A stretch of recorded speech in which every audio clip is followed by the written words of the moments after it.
আসসালামু আলাইকুম ওয়া রাহমাতুল্লাহি ওয়া বারাকাতুহু। সম্মানিত দর্শক মণ্ডলী, এখন যে মাসলাটি আলোচনা করব একটি গুরুত্বপূর্ণ মাসআলা, যা নিয়ে আমরা সকলেই দ্বিধাদ্বন্দ্ব পিরাই। এর চূড়ান্ত সমাধান কি হতে পারে? এই মাসলার চূড়ান্ত সমাধান কি? এখন কথা হলো, হুজুর মাসলাটা কি? মাসলাটি হলো একই পশুতে কুরবানি এবং আকিকা দেওয়া যাবে কিনা। একটা জটিল প্রশ্ন, জটিল মাসলা।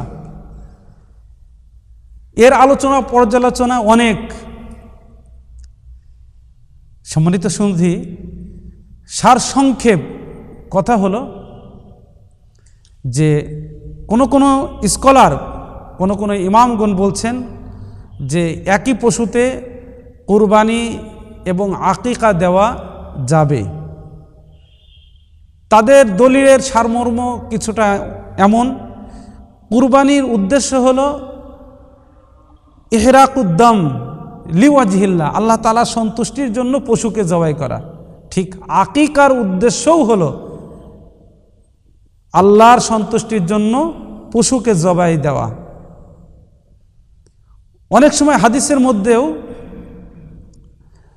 নুসুক অর্থাৎ কুরবানি, আবার আকিকার ক্ষেত্রেও নুসুক শব্দটি ব্যবহার হয়েছে। এই দৃষ্টিকোণ থেকে দেখা যায় আকিকা এবং কুরবানি অনেকটা একই। তাই কিছু স্কলার তিনারা বলছেন যে কুরবানির পশুতে অর্থাৎ একটি পশুতে কুরবানি এবং আকিকা দেওয়া জায়েজ আছে, সমস্যা নাই। আবার কিছু স্কলার বলছেন, কিছু ইমাম বলছেন যে না, একটি পশুতে কুরবানি এবং আকিকা দেওয়া যাবে না। কারণ তারা যে দলিল দিয়েছেন সে দলিলের সারমর্মটা এমন, কুরবানি একটা জিনিস, আকিকা আর একটা জিনিস।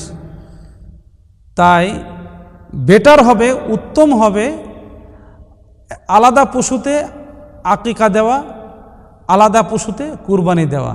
আকিকার জন্য আর কুরবানির জন্য একটা পশু নির্ধারণ না করা। কারণ হাদিস গবেষণা করলে দেখা যায় রাসূলুল্লাহ সাল্লাল্লাহু আলাইহি ওয়াসাল্লাম আকিকার পশুর মধ্যে অর্থাৎ এক পশুর মধ্যে আকিকা এবং কুরবানি উভয়টি করা যাবে এমন কোনো হাদিস উল্লেখ নাই। রাসূলুল্লাহ সাল্লাল্লাহু আলাইহি ওয়াসাল্লাম আকিকার জন্য আলাদা হাদিস তিনি উল্লেখ করেছেন, কুরবানির জন্য আলাদা কথা তিনি বলেছেন। এই দৃষ্টিকোণ থেকে দেখা যায় কোনো ইমামগণ বলছেন যে আকিকার জন্য আলাদা পশু হওয়া, কুরবানির জন্য আলাদা পশু হওয়া। তাই সর্বশেষ কথা হলো যে কুরবানির জন্য আলাদা পশু দেওয়া, আকিকার জন্য আলাদা পশু দেওয়া, এটাই উত্তম।